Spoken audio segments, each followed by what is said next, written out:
अस्सलाम वालेकुम जी, welcome to our YouTube channel mini talkies. आपका दोस्त उमैद आपके साथ ही का। दोस्तों, पाकिस्तान टीम कल जहां पर 8 विकेटों से बांग्लादेश से मैच हारी है, वहीं पर अब पाकिस्तान के जो फॉर्मर प्लेयर्स हैं ना, आप सीधी तरह ये कह सकते हैं कि पाकिस्तान क्रिकेट की फुप्पो हैं। ये पाकिस्तानी प्लेयर्स के ऊपर ऐसे ना दूरबीन लगाकर बैठे होते हैं। जब मैच खत्म होता है ना, जीत जाए तो ये तारीफ कर देते हैं, लेकिन अगर हार जाए ना तो भाई फिर ये प्लेयर का चलना फिरना भी नोट करते हैं। तो अब पाकिस्तान के फॉर्मर प्लेयर्स की तरफ से एक स्ट्रॉन्ग किस्म का रिएक्शन जो है वो सामने आया पाकिस्तान की इस हार को लेकर। जी हाँ, प्लेयर्स के रिएक्शन मैं आपके सामने रखूंगा और कुछ ऐसी बातें हैं कि जो शायद मुझे भी नहीं पता और आपको भी नहीं पता, लेकिन अब मीडिया पर आ रही हैं। अब मीडिया पर आ रही हैं जो कि इंटरनल ड्रेसिंग रूम की स्टोरीज होती है ना, वो सामने आ रही हैं। और वो आपको पता है निकालने में सबसे ज्यादा माहिर है इस वक्त पाकिस्तान के फॉर्मर प्लेयर अहमद शहजाद साहब। वैसे उन्होंने रिटायरमेंट नहीं ली, लेकिन फिर भी फॉर्मर प्लेयर हैं, बड़े सीनियर हैं। तो आपके सामने एक एक करके मैं तमाम प्लेयर्स के रिएक्शन रखता हूं कि आखिरकार उनका सोचना क्या है पाकिस्तान की क्रिकेट को लेकर। जी हाँ, आप चैनल पे नए आएंगे तो इसको सब्सक्राइब जरूर किया करें, वीडियो पसंद आए तो लाइक भी करें और कमेंट सेक्शन में अपनी कीमती राय से भी जरूर आगाह कीजिएगा। सबसे पहले तो अहमद शहजाद साहब आते हैं, कहते हैं कि भाई आपको नहीं पता कि बांग्लादेश अपनी होम कंडीशन में किस तरह का है। आप बांग्लादेश खेलने जा रहे हैं और आप बाबर आजम को ड्रॉप कर रहे हैं। अब मुझे ना अहमद शहजाद साहब कभी कहते हैं बाबर आजम को T20 में नहीं होना चाहिए, वनडे में इतनी सपोर्ट करते हैं कि मुझे हैरानगी हो जाती है। तो वो कहते हैं आपको नहीं पता कि आप बांग्लादेश खेलने जा रहे हैं, बांग्लादेश तो ऑस्ट्रेलिया को फंसा लेता है अपनी होम कंडीशन में, बड़ी बड़ी टीमों को फंसा लेता है, और आप नन्हे मुन्ने राही देश के सिपाही लेकर जा रहे हैं, यानी कि यंगस्टर्स लेकर जा रहे हैं बांग्लादेश।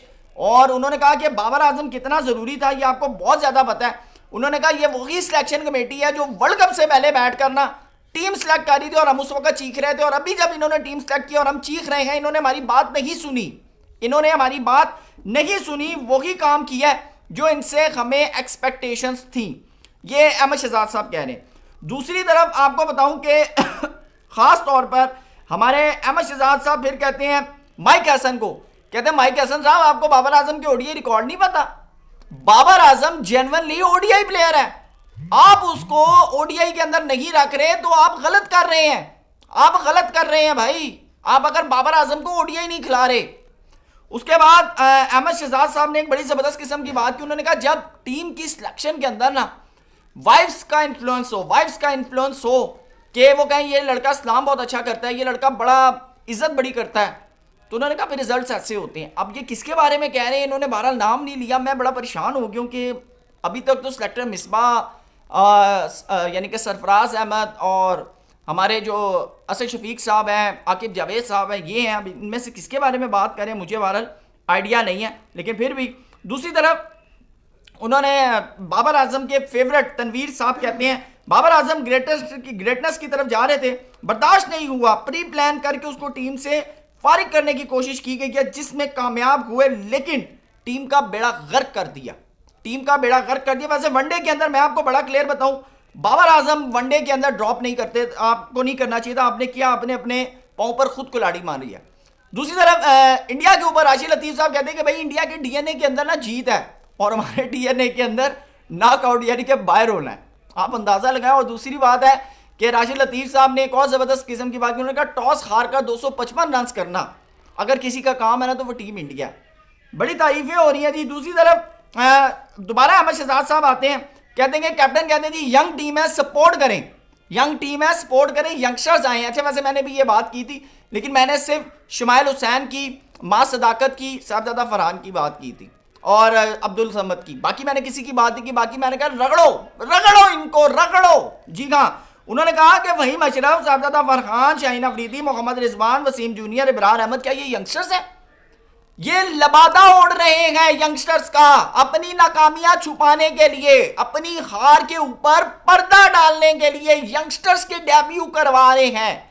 ये कौन कह रहा है? ये अहमद शहजाद साहब कह रहे हैं। बड़ा जबरदस्त किस्म का क्रिटिसिज्म किया, मैं यकीन करें अप्रिशिएट करता हूं। दूसरी तरफ नुमान नियाज साहब आपको पता है सीनियर डॉक्टर हैं, पाकिस्तान के ऊपर क्रिकेट के ऊपर तज्जिया भी करते हैं। उन्होंने कहा बाबर आजम को गिराने के चक्कर में ना पूरी टीम को तेल करा दिया। क्या वो बिल्कुल वैसे सही रहे हैं, लेकिन मैं अब इसमें सिंपल सी बात बताऊं, अकेले बाबर आजम का भी तो पर्सनल कसूर है ना, सिर्फ अकेला उनका तो नहीं है। दूसरी तरफ आप मोहम्मद आमिर सामने आए हैं, कहते हैं कि भाई जिस तरह पाकिस्तान हारा है, मुझे तो लग रहा है कहीं एसोसिएट टीम ना बन जाए। आमिर साहब एसोसिएट टीम बनना वैसे इतना आसान नहीं है, लेकिन यह है कि क्या आप बिल्कुल सही रहे हैं, हम हारे एसोसिएट टीमों की तरह, हारे हम एसोसिएट टीमों की तरह, जिस एसोसिएट टीमें हारती हैं ना उस तरह। दूसरी तरफ आमिर ने मां सदाकत, ये देखें क्या होता है जनरल क्रिटिसिज्म, उन्होंने मां सदाकत और शमाइल हुसैन के ऊपर कहा, उन्होंने कहा दोनों का एक ही टेक्निकल फॉल्ट है, दोनों एक ही डायमेंशन से खेलते हैं। और मजे की बात है कि इन दोनों का पहला मैच था, दोनों को चाहिए था कि बॉल को उसकी पोजीशन पर खेले, यानी कि बॉल को मेरिट पर खेले, अगर ऑफ की बॉल है ऑफ पर खेले, लेग की बॉल है लेग पर खेले। लेकिन उन्होंने कहा कि दोनों ऑफ की बॉल को मिड विकेट खेले थे। अब जब दोनों ऑफ की बॉल को यानी कि मिड विकेट खेलेंगे तो उन्होंने कहा फिर यही सब कुछ होगा। अब ये आमिर देखिए जेन्युइन वो चीज़ है ना, आमिर ने अभिषेक शर्मा की भी पकड़ी थी, ठीक है ना, उसके बाद फिर आमिर ने इंडिया के ऊपर भी बात की थी। और देखें कि जब इंडिया के वो बल्लेबाज चले, ईशान किशन, अभिषेक शर्मा, उसके बाद शिवम दुबे, जब ये चले, संजू सैमसन चले, तो फिर इंडिया वर्ल्ड कप भी जीत गया। बात तो उन्होंने बिल्कुल सही की थी। अब माइक हैसन साहब कहते हैं कि जी हमारी बुरी बैटिंग जो है ना वो एक्सपोज हो गई है, बड़ी जल्दी याद आया माइक हैसन साहब को। अच्छा, माइक हैसन ने वैसे नहीं राना को भी बड़ा अप्रिशिएट किया, उन्होंने कहा जिस तरह कि एक्स्ट्रा एक्सेप्शनल उन्होंने बॉलिंग की है, बाउंसर्स किए हैं, और जिस तरह की उन्होंने बॉलिंग की, उन्होंने कहा आउट क्लास किस्म का जो है उन्होंने क्या, अच्छी बात है, कोई अगर अच्छा करे तो उसको प्रेस भी करना चाहिए। दूसरी तरफ अजहर अली कहते हैं इतनी ज्यादा यानी मेकिंग मिस्टेक्स जो है वो, चले गलती करना इंसान का काम है, लेकिन कंसिस्टेंसी के साथ गलती करना ना ये जुर्म है, ये जुर्म है। और ये उन्होंने बेसिकली माइक हसन के बारे में बात की है। दूसरी तरफ मोहम्मद यूसुफ कहते हैं पाकिस्तान क्रिकेट जितना गिर चुकी है ना, मुझे तो अब यकीन भी नहीं है कि दोबारा उठेगी। नहीं जी मोहम्मद यूसुफ साहब, इतना मत दिल पर लें, ये नाकामियां ऐसी हैं कि हमने बराबर का हिस्सा डाला है, हमने बराबर का हिस्सा डाला है। बाद में आप कहते हैं सेंट्रल कॉन्ट्रैक्ट में होते हैं, बोल नहीं सकते। जब भाई मुल्क की बात है, टीम की बात है, तो भाड़ में गया सेंट्रल कॉन्ट्रैक्ट, बोले उस वक्त, बाद में मत बोलें। अब्दुल रऊफ खान साहब इन्होंने वैसे बड़ा जबरदस्त, इन्होंने वो क्रिटिसिज्म किया जो मैं पर्सनली ना मैं भी बात करूं। उन्होंने कहा शाहीन की आप इंजरी देखें, 138 kph से वो बॉल कर रहे हैं, इंजरी वो साथ लेकर कैरी कर रहे हैं, आपने उनको वनडे का कैप्टन बना दिया। क्या आपको ये यकीन है कि शाहीन 10 ओवर कंटिन्यूसली फेंक सकता है? ये एक बड़ा जबरदस्त किस्म का इन्होंने एनालिसिस किया, मैं इसको यकीन करूं। उन्होंने कहा आप किस तरफ जा रहे हैं, मुझे तो ये समझ नहीं आ रही कि जो सिलेक्शन कमेटी में लोग बैठे हुए हैं ये कैप्टनसी डिसाइड कैसे कर रहे हैं। मेरा अगर पर्सनली अगर आपको बहुत शाहीन को कैप्टनसी देने का आपको अगर शौक है ना भाई, T20 की दें। वनडे में एक बॉलर जिसको जो इंजरी कैरी करके चल रहा है, आप उसको कैसे 1.5 साल 2027 वर्ल्ड कप तक वो कैरी करेगा? ये एक बड़ा जबरदस्त किस्म का इन्होंने एनालिसिस दिया अब्दुल रऊफ साहब ने, मैं इसको वाकई। दूसरी तरफ यासिर हमीद साहब कहते हैं कि पाकिस्तान टीम जिस तरह इस वक्त गिर रही है और चैलेंजिंग कंडीशन के अंदर जिस तरह उनका यानी कि मोटिवेशन नहीं है और जिस तरह का उनका करैक्टर है, उन्होंने कहा कि ये लम्हा फिक्री है। यासिर हमीद साहब कह रहे हैं पाकिस्तान के फॉर्मर प्लेयर हैं, तो अब आप अंदाजा लगा लें कि इस तरह का क्रिटिसिज्म आ रहा है पाकिस्तान टीम को लेकर। तो दोस्तों इस सारे मैटर के ऊपर आपकी क्या राय है, आप किस प्लेयर की बात से कितना एग्री करते हैं, कमेंट सेक्शन में जरूर बताइएगा। थैंक यू सो मच, अल्लाह हाफिज़।